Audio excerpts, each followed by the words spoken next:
Mario Rivadulla presenta Teledebate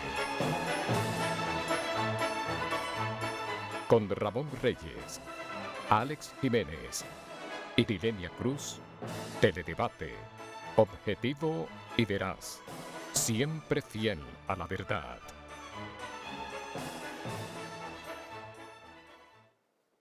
Bienvenidos, amigas, amigos televidentes, a esta nueva entrega de Teledebate. Hoy, comenzando la semana laboral martes, hoy es el día de Duarte, pero como ustedes saben, con estos arreglos que se han hecho de fecha para precisamente propiciar los puentes y que la gente disponga de un día más de descanso sin interrupción, pues entonces el día de Duarte se celebró desde el punto de vista laboral ayer, pero hoy realmente es el día del natalicio, que se conmemora el natalicio del patricio Juan Pablo Duarte. Así que la semana empieza hoy, la semana laboral, una semana corta de 4 días laborables nada más.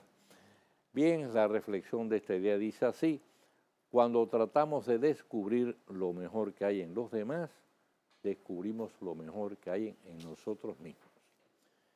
Y los pasos de la historia nos recuerdan que en el año 1540, el investigador alemán Valerius Cordus descubrió el éter, que comenzó a usarse como anestésico hasta el posterior desarrollo de otras fórmulas más eficaces. En 1788, un barco británico arribó a Australia, desembarcando un contingente de expresidiarios para colonizarla. Hoy, sin embargo, y fíjense los caprichos del destino, hoy, sin embargo, figura entre las naciones más progresistas del mundo, y más seguras también.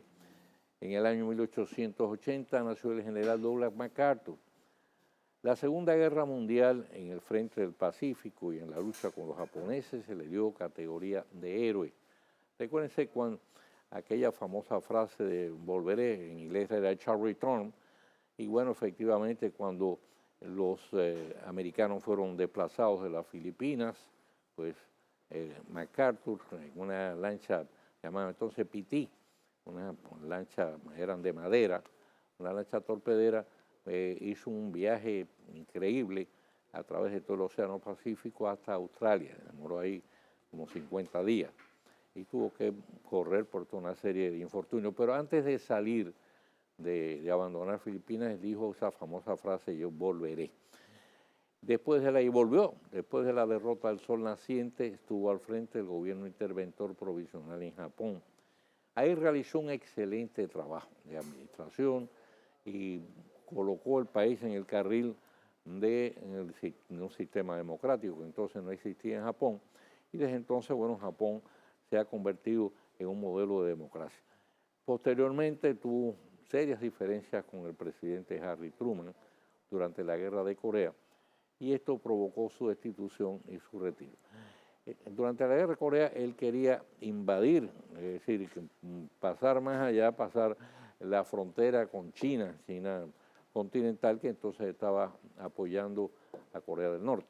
Y bueno, pues eso fue lo que provocó precisamente la destitución de él. Tenemos que en Haití las elecciones han sido aplazadas, la violencia está desbordada. Estados Unidos y la ONU están presionando para que se celebren cuanto antes, pero lo realmente importante es que se puedan dar con las garantías de que serán limpias y reflejarán la opinión mayoritaria de la ciudadanía. Lo cierto es que las elecciones en Haití no han resuelto ninguno de los graves problemas que aquejan a ese Estado fallido. Y llegó el lobo en forma de Zika y a falta de uno se reportaron 10 casos ya confirmados. Se ha llamado a cooperar a todas las instituciones y organismos. Lamentablemente, el presidente del Colegio Médico Dominicano, Waldo Suero, mantiene la insólita convocatoria a un paro, después que se había comprometido a cooperar en la lucha contra el Zika. Y si un sector requiere y justifica incentivo del Estado, es el desarrollo de las energías alternativas. La fiesta del petróleo no va a durar siempre. Vamos a hacer una pausa y cuando regresemos, pues ya vamos a estar conversando con nuestros invitados de hoy en Teledebate.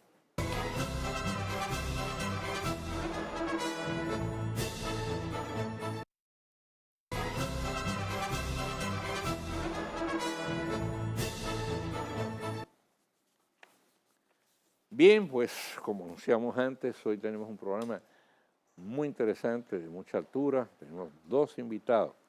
El otro estará aquí en breve, está ahora maquillándose. Aunque yo creo que no le hace falta, porque luego que es un muchacho joven y bien buen mozo. El ingeniero César Arturo Fernández está con nosotros. Él es un antiguo militante del Partido de la Liberación Dominicana, donde ingresó en el año 2002.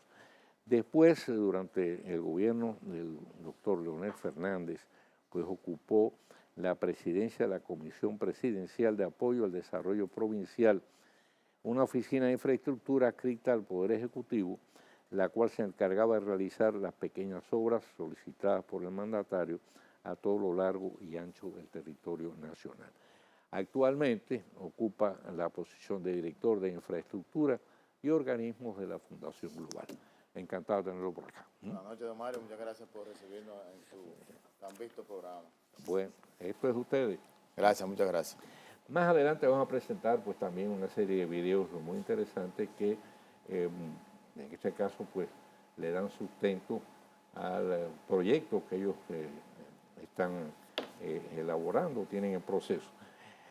Este proyecto se llama 2044. RD 2044. RD 2044. Me llamó mucho la atención porque 2044 es un proyecto de mucho futuro, estamos todavía en el año 2016.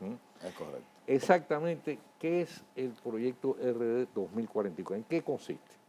Muy bien, muy buenas noches a usted, don Mario, y a los amables televidentes que nos distinguen con su audiencia en esta noche de este martes, que parece lunes, pero es martes. Bueno, el nombre de República Dominicana 2044 es muy interesante, pues es un proyecto, básicamente es un proyecto de infraestructura, es decir, de visión de futuro de infraestructura, es decir, qué necesita la República Dominicana en cuanto a infraestructura para los próximos 30 años.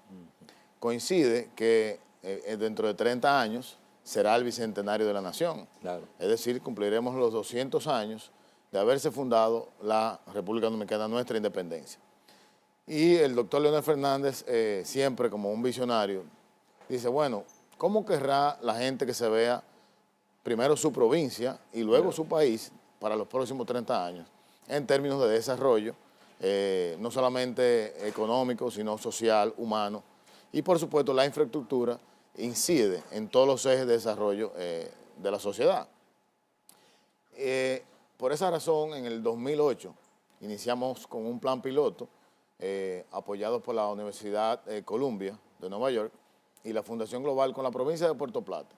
Fuimos a la provincia, escuchamos a la gente, a todas las fuerzas vivas, autoridades electas, es decir, senadores, alcaldes, diputados. Es un proyecto que viene de abajo hacia arriba. De abajo hacia arriba, como se estila ahora en los tiempos modernos.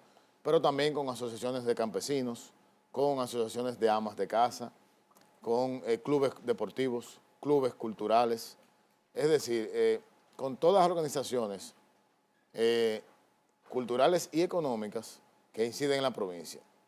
Y junto con ellos analizamos cuáles eran las necesidades básicas de esa provincia y aparte de esas necesidades, vimos hacia el futuro de la provincia y hicimos un diagnóstico acompañado de profesionales del área de la planificación, ingeniería, arquitectura. Hicimos una planificación de proyectos a futuro y el resultado fue, no solamente en la provincia de Puerto Plata, sino en las 31 provincias y el Distrito Nacional, unos 1.200 proyectos de infraestructura. Ustedes tienen elaborado 1.200 1.200 proyectos. Wow, pero han trabajado mucho, ¿no? Son 5 años, más de 5 años de trabajo, de todo un equipo de profesionales altamente capacitados, la mayoría de forma voluntaria, sencillamente con el entusiasmo de ver su nación desarrollada de una manera real en los próximos 30 años. De ahí sale el proyecto, es decir, es un proyecto consensuado de las bases y que trabaja 5 ejes de fortaleza dentro de la infraestructura: el desarrollo humano, el desarrollo comunitario, el desarrollo provincial, el empuje al turismo y sobre todo al ecoturismo, y desarrollando proyectos totalmente sostenibles y amigables al medio ambiente. Estamos hablando también de energía alternativa. Por supuesto. Todos nuestros proyectos están sustentados en energía eólica o energía solar. Y tenemos una innovación para las carreteras que hemos diseñado, que tenemos un sistema que se creó en Israel no hace mucho tiempo, que es que a través de la fricción de los neumáticos en las carreteras se genera energía eléctrica. Y funciona tanto para la misma carretera como para viviendas de bien social. Pero, mire, eso está muy interesante, pero entonces, ¿cómo pueden ustedes captar, recoger esa electricidad? Es una banda que se coloca a 1 pulgada debajo de la capa asfáltica. Ajá. Esa banda obviamente tiene una conexión eléctrica que va a un acumulador que está al lado de la carretera. Ese acumulador es una batería simplemente y ahí usted decide qué hacer con la energía, si la envía al tendido eléctrico, si la envía a una subestación. Como se haya definido el proyecto funciona, pero tiene un costo muy similar a la energía solar o eólica, sí, y la eficiencia es mucho más alta. Pero eso es un proyecto muy ambicioso y complejo, ¿no? No, no es tan complejo. No. Ya está, hay muchas carreteras, sobre todo en España, en Francia, que tienen el sistema y está funcionando perfectamente. ¿Por qué no tenerlo aquí? Naturalmente, eso tiene que ser en el momento que se construye la carretera o se le pone la capa asfáltica. Se puede adaptar, no hay que parar la construcción. O sea, sobre una misma carretera que ya está construida, entonces ponen esa capa. Habría que levantar por lo menos 1 pulgada de la capa asfáltica, colocar la banda como y luego... como si fuera un sándwich. Como si fuera un sándwich, pero de asfalto. Y de electricidad. Y de electricidad, correctamente. Bien, vamos a dar también la bienvenida a Marco Herrera, aquí. Don Marco ha participado como catedrático de arbitraje comercial internacional, diplomado en Derecho de Negocios Corporativos en la Pucamay, la Pontificia Universidad Católica Madre y Maestra, una de nuestras más prestigiosas universidades, y también la Université París 4. Cárcel, ¿no? Sí, se me queda un poquito de...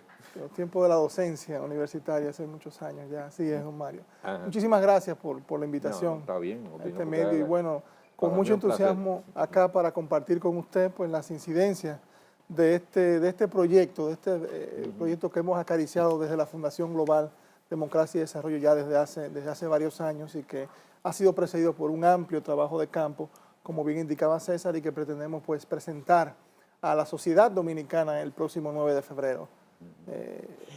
Pero mira, usted dice que ustedes han ya elaborado 1.200 proyectos, pero que ustedes previamente han ido a consultar en las provincias, en los municipios, etc.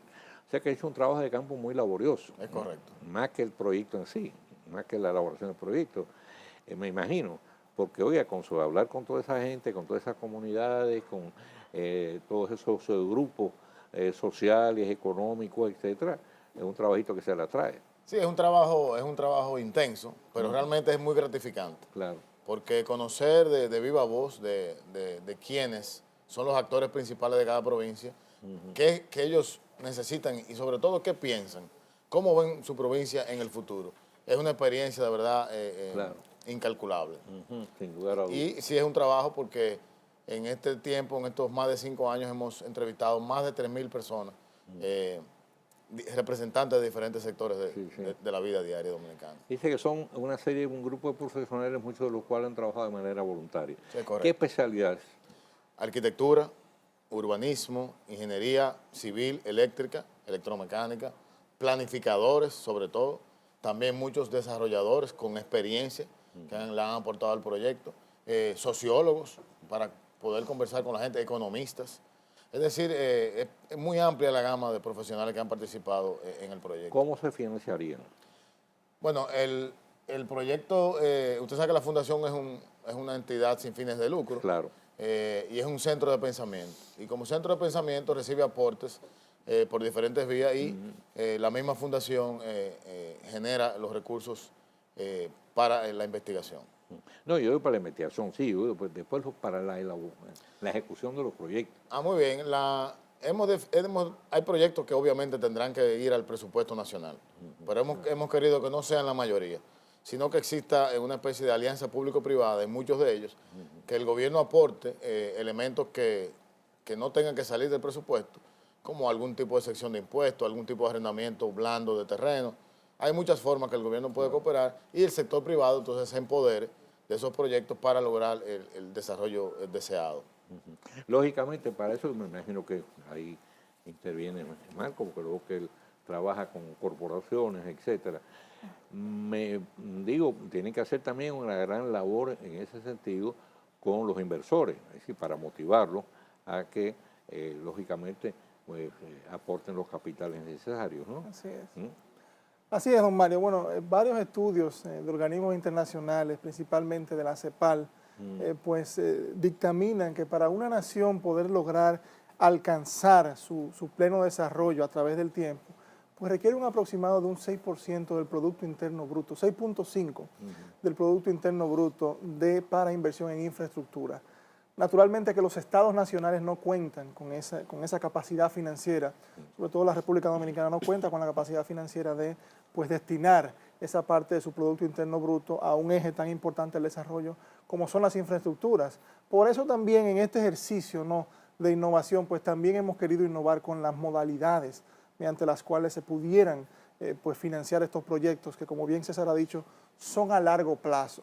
Son proyectos que buscan, una parte busca pues atender a las necesidades inmediatas de cada una de las provincias, pero muchos de ellos están concebidos a largo plazo. ¿Cuál es la provincia, la localidad? ¿Qué quiere esa localidad para su futuro? Y para ello, pues también creo que el Estado tendrá que auxiliarse, ¿no?, de la inversión privada.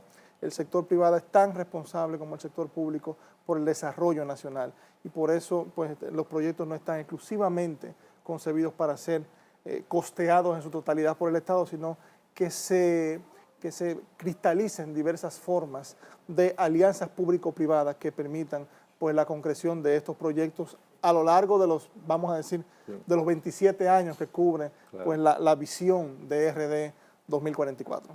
Ahora, ¿han hecho ya algún tipo de labor exploratoria con los sectores empresariales, con los inversores, para motivarlos, es decir, para poder apreciar, ocultar en qué disposición estarían ellos para participar en un proyecto tan ambicioso como ese?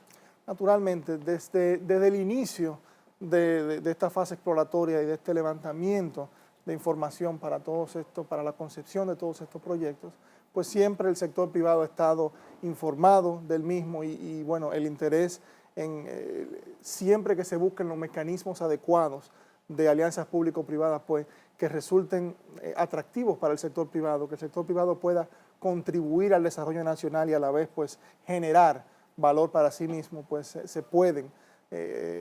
siempre se puede concitar el interés del sector privado, nacional e internacional, para la financiación de proyectos de infraestructura. ¿Han encontrado buen ambiente, buen clima en ese sentido, una buena respuesta? Naturalmente que sí. La financiación, más que nada el destino de esta, vamos a decir, inversión de capitales va dirigido no al desarrollo integral de la República Dominicana. Creo que se pueden encontrar fórmulas, si así lo entienden, varios actores del sector privado, se pueden encontrar fórmulas siempre para, en una combinación del sector público y sector privado, pues encontrar la manera de financiar, generando valor y riqueza para todos los actores estos proyectos de infraestructura. Organismos internacionales, por ejemplo, de financiamiento, como el BID, el Banco Mundial, etcétera. Naturalmente que el organismo como el BID, el Banco Interamericano de Desarrollo, la CAF, la Corporación Andina de Fomento, pues son los actores principales en lo que tiene que ver con desarrollo de infraestructuras, no en la República Dominicana, sino en toda la región de América Latina. Y bueno, organismos multilaterales como esas entidades, pues son, vamos a decir que parte del público, del target que Funglode pues entiende que pueden generar, que puede encontrar interés en este tipo de iniciativas llamadas no al desarrollo de infraestructuras en la República Dominicana. ¿Qué le parece si vemos algún otro video? Porque ya vimos el de Puerto Plata. Es importante resaltar, don Mario, que este proyecto no es un proyecto estático, es un proyecto dinámico. Y el doctor Leonel Fernández lo ha visualizado como una herramienta democrática, por el sentido de que hemos creado una plataforma tecnológica, que es la que todo el mundo va a tener acceso al proyecto. Podrá ver los proyectos, entrará a un mapa virtual de la isla, hará un clic en su provincia y una vez dentro de su provincia encontrará información muy valiosa de la provincia, del aspecto socioeconómico, del desarrollo humano, del censo, y a su vez verá los proyectos. Le dará un clic al proyecto que entienda, habrá una descripción del proyecto y una visita virtual. Podrá tener esa visión ya un poquito más real que sencillamente en 2 dimensiones, sino ya en 3 dimensiones y sobre todo navegando sobre el proyecto.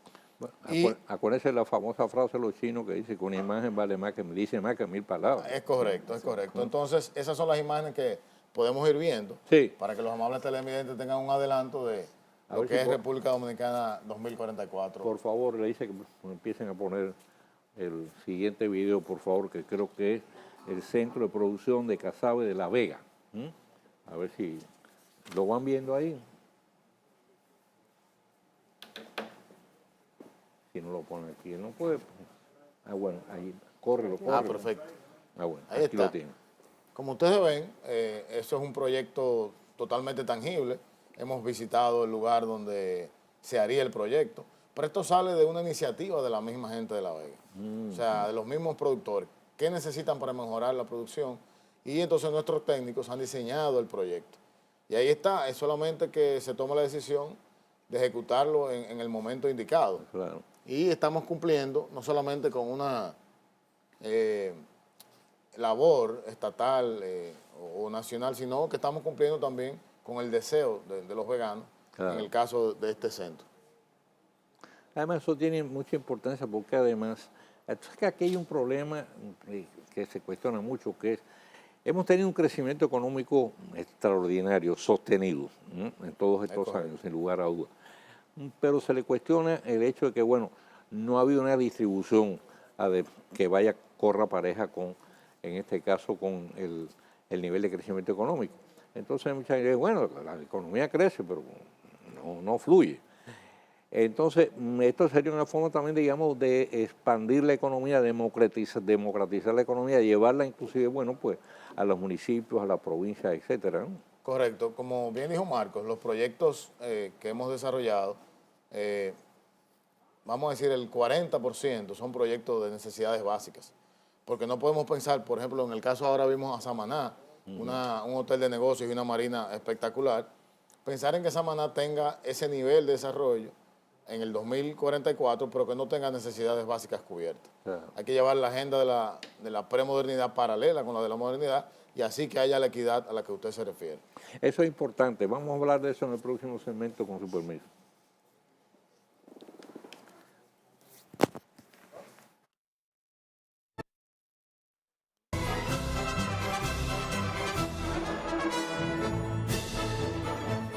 Bien, estamos conversando hoy en Teledebate con Marcos Herrera y con César Arturo Fernández Florencio. Y estamos hablando de un proyecto muy ambicioso que abarca 1.500 proyectos, que es un gran proyecto con 1.500 proyectos. Una cosa, yo me he quedado realmente asombrado porque me imagino cuando uno dice, bueno, una persona que estudia una carrera como medicina, dice, se ha quemado las pestañas, es como si no estuviera una carrera, tiene que haberse quemado las pestañas para elaborar 1.500 proyectos. Pero realmente, bueno, yo creo que es una cosa que tiene en ese sentido mucho mérito, sobre todo porque como habíamos estado hablando, el proyecto viene de abajo hacia arriba. O sea, no es un proyecto impuesto, sino todo lo contrario, es haber ido precisamente a la fuente y haber consultado con la gente qué ustedes necesitan, cómo ustedes visualizan el futuro de su municipio, de su comunidad, de su provincia, qué ustedes entienden entonces que se debe ejecutar aquí, qué tipos de proyectos, qué necesidades tienen. Y eso es muy importante, porque muchas veces se hacen obras, pero que realmente no son las que quizá la comunidad requiere o la comunidad estaba esperando, ¿no? Entonces tiene que haber ese tipo de correspondencia entre la necesidad y el deseo de la gente y la obra que se va a ejecutar. Y yo creo que eso es muy importante. Estábamos hablando del caso de Samaná, ¿no?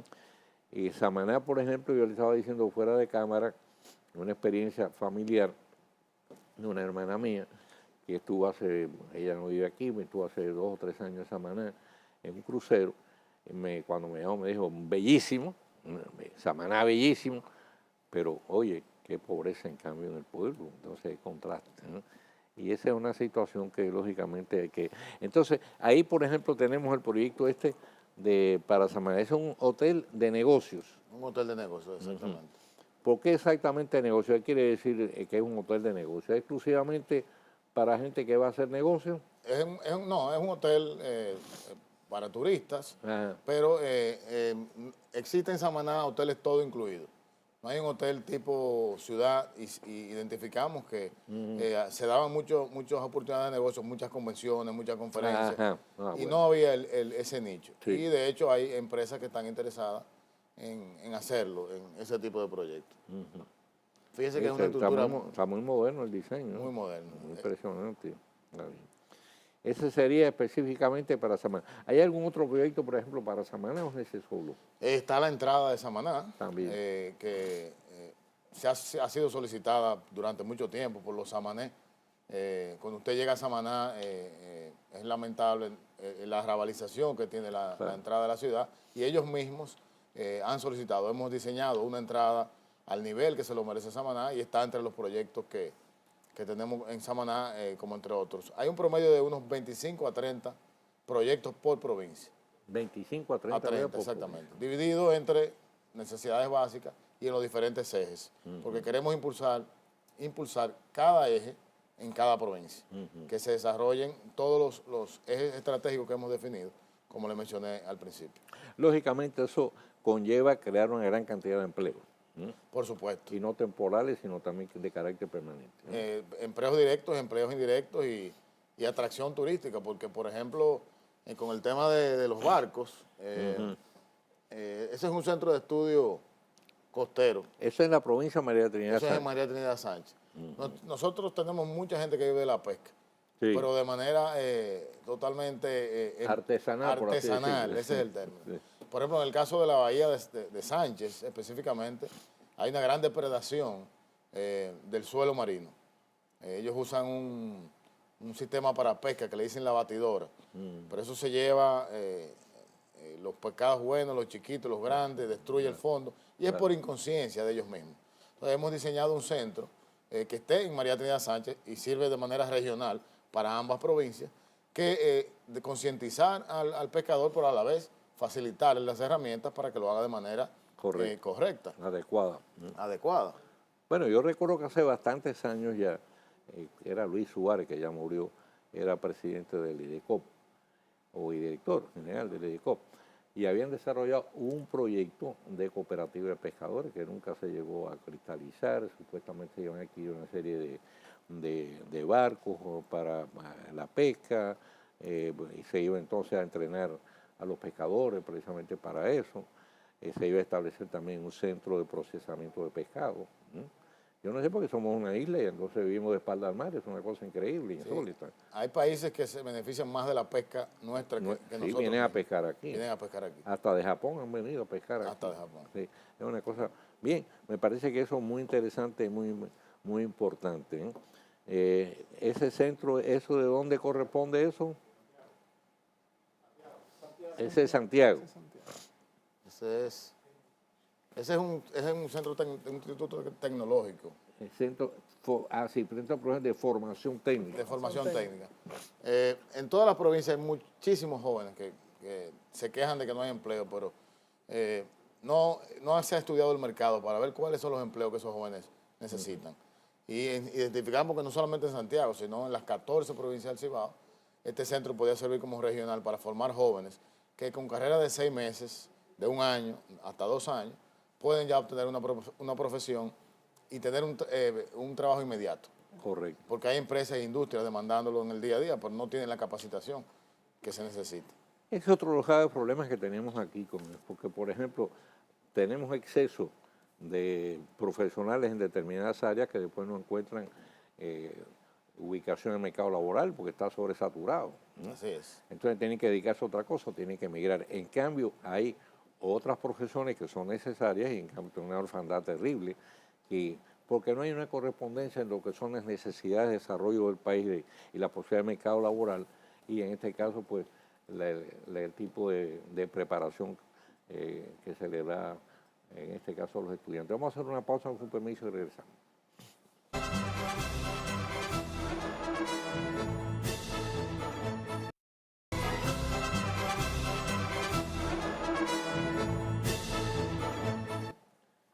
Bueno, pues seguimos conversando entre debate. Ya estamos en los minutos finales con Marcos Herrera, con César Arturo Fernández Florencio, con este formidable, ambicioso, extraordinario, gran proyecto que va a llevar cientos de proyectos a las distintas provincias, municipios del país, atendiendo tanto a sus necesidades como, en este caso, al reclamo de los propios pobladores, que son importantes, ¿no? Creo que nos queda un video pendiente todavía, me parece, a ver si no lo pueden poner. Creo que es el centro de estudio, ya es el centro de estudio Costero María Trinidad. Bien, estábamos hablando fuera de cámara con relación a este centro provincial de formación técnica de Santiago, de los anteriores proyectos que se han llevado a cabo en el país, claro, no con esta amplitud. Tenemos el caso del Community College, precisamente que fue ejecutado bajo el gobierno del presidente Leonel Fernández en San Luis, para carreras de esa naturaleza y carreras cortas, preparar en este caso pues personal mínimo técnico, por así decirlo, que cubran toda una serie de necesidades que tiene el mercado nacional. Y también está el ITLA, que también se hizo bajo el gobierno del doctor Leonel Fernández, si mal no recuerdo, que han sido realmente dos centros de formación muy importantes, porque por ejemplo el ITLA ha sufrido una gran cantidad de personal calificado que ha ido a trabajar sobre todo en los call centers que le llaman, y bueno, en el Community College de San Luis me imagino que ya pronto está a regresar técnico, ¿verdad? Sí. Así es. Bueno, tal y como César explicaba con relación a ese mismo tema, la formación humana pues, ha formado parte integral, fundamental, al momento de la concepción del proyecto RD 2044, y precisamente partiendo de experiencias y de casos de éxito como eso que usted mencionaba, don Mario, el ITLA, el ITESCO, el Instituto Técnico de Educación Superior en San Luis, que están llamados pues a ofrecer una oferta, a dar una oferta curricular relevante para la empresa, para los medios de producción, claro, que al estudiante se le enseñe un oficio, un programa corto que le dote de un oficio el cual le permita al graduarse pues insertarse de inmediato en el mercado laboral. Claro. En muchas de las provincias pues se han identificado por diferentes factores que tienen que ver con los medios de producción específicos a esa provincia, pues se han identificado espacios para poder crear y generar más de este tipo de centros, como el que veíamos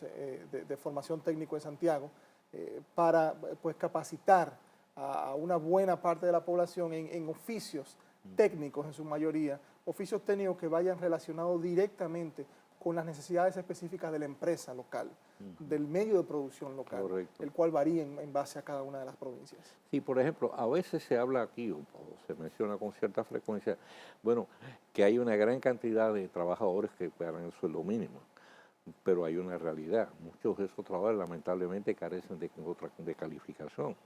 Entonces yo creo que cuando tú tienes una mayor calificación laboral, lógicamente puedes aspirar a recibir un sueldo mejor, una retribución mejor. Sí.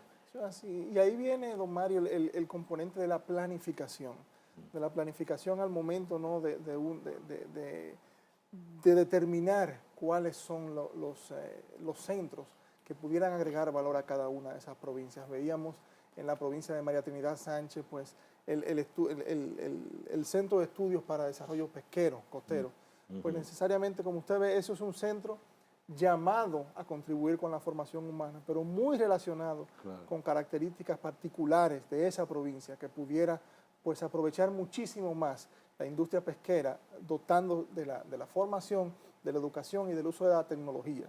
Entonces, casos como ese constituyen pues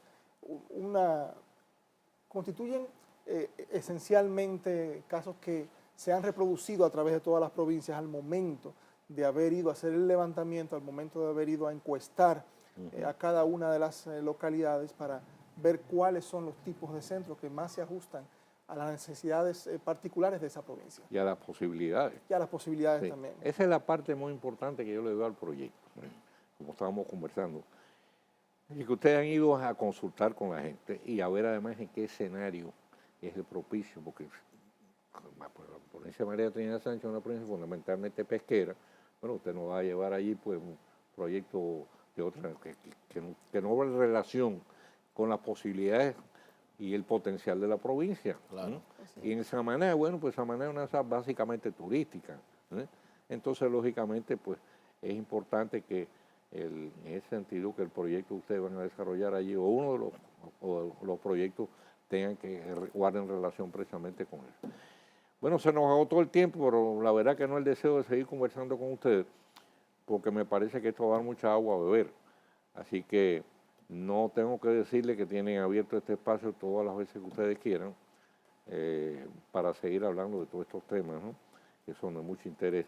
Y le deseo, bueno, pues el mejor de los éxitos y les agradeceré que me vayan manteniendo también al tanto del desarrollo del proyecto, porque me parece que precisamente uno tiene que apuntar hacia el futuro. Así es. Así será, bueno, y esperamos contar con su presencia, ¿no? Claro. El día 9 de febrero ahí en el Hotel Embajador. La DEA por descontada. Así es. Solamente exhortar a nuestros televidentes que nos sigan en las redes sociales de RD 2044, bajo ese logo en Twitter, Facebook y Instagram. Ahí estarán viendo ya adelantos de lo que estamos preparando para ustedes. Y la página no estará en línea, sino hasta el día 9, una vez el doctor Leonel Fernández ya haga la presentación de manera oficial. Así que muchas gracias por su atención, muchas gracias, don Mario, y nos vemos el día 9. Encantado, si Dios quiere. Don César, yo le hago llegar la grabación del programa. Por favor. A ustedes, queridos amigos televidentes, hacemos la pausa, regresamos con el tiro rápido.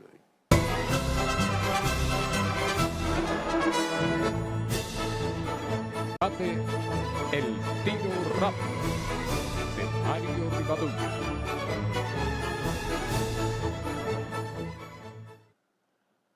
Fue un 26 de enero, hace hoy 203 años, durante el periodo de la llamada España Boba, que abrió sus ojos al mundo. Le estaba reservado un destino glorioso, el de dar vida al ideal de una patria sin viles ataduras al invasor extranjero, al tiempo que trágico al verse vilipendiado, perseguido y desterrado de ella por quienes empañaron su obra sin siquiera brindarle el consuelo postrero de poder exhalar bajo su cielo el último aliento de su vida al momento del viaje final. Atrás quedaron su pensamiento y su obra como legado de permanencia sin vencimiento en el tiempo, el ejemplo de su idealismo sin máculas, la amargura del injusto rechazo, la traición y la calumnia, la tristeza al inmerecido alejamiento, luego el postrer reconocimiento como padre y forjador de la nación, el homenaje de corazones sinceros a su memoria y también el uso oportunista y abusado de su nombre por quienes han mancillado la misma. De cierto, no es la patria que soñó y a la que dio vida. No es la cristalización de su ideal, la pureza de su ejemplo. No el modelo de país sin impurezas que forjó en su mente, que para convertir en realidad le llevó a convocar a jóvenes idealistas como él a crear la Trinitaria. Pero tampoco es un país sin esperanzas ni futuro. Esos 2 siglos transcurridos desde que llegó al mundo se pierden en la inmensidad de la historia, donde a lo largo del tiempo han quedado registradas las vicisitudes, fracasos, derrotas, vicios, corruptelas y las caídas de pueblos que se han sabido levantar una y otra vez para en una epopeya tenaz, larga y laboriosa, llegar a convertirse en sociedades progresistas. Somos una nación joven, un pueblo inmaduro al que le esperan todavía muchos tropiezos y duras pruebas que atravesar. Pero ni somos menos ni tenemos por qué serlo de esos otros que mucho antes que nosotros pasaron por las mismas frustraciones y amarguras que hoy van escribiendo nuestra historia. Cierto que lejos estamos del ideal de la patria duarteana, pero no tenemos por qué renunciar a ella, ni dejarnos ganar por el pesimismo y el desaliento. ni pensar que no hay futuro para nuestro país, para nuestro pueblo, un mañana mejor. No todo es negativo, ni tenemos por qué contemplarlo con esa óptica. Mal que bien, hemos avanzado en muchas áreas. Aun cuando todavía queda mucho trecho por recorrer, no somos el país que éramos ayer, ni mañana será el que somos hoy. Y si bien hay malos dominicanos que han traicionado y viven de espaldas al ideario de Duarte, son muchos otros, cada vez más, formando mayoría, los que en cambio muestran disposición para trabajar por esa mejor nación que anhelamos y a la que tenemos derecho. Debemos contemplar el futuro sin falsos optimismos, pero con firme voluntad y convicción de que es posible y que somos capaces de construir esa nación que soñó nuestro inolvidable Patricio. Mañana, Dios mediante, estaremos de nuevo con ustedes con una nueva entrega de Teledebate. Como siempre, nuestros mejores deseos, mayores bendiciones para todas las amigas y los amigos televidentes. Recuerden no moverse de frente a sus pantallas porque por ahí viene ese interesante programa de contacto a cargo de nuestro colega Rafael Ovalle y después todo el resto de nuestra interesante programación.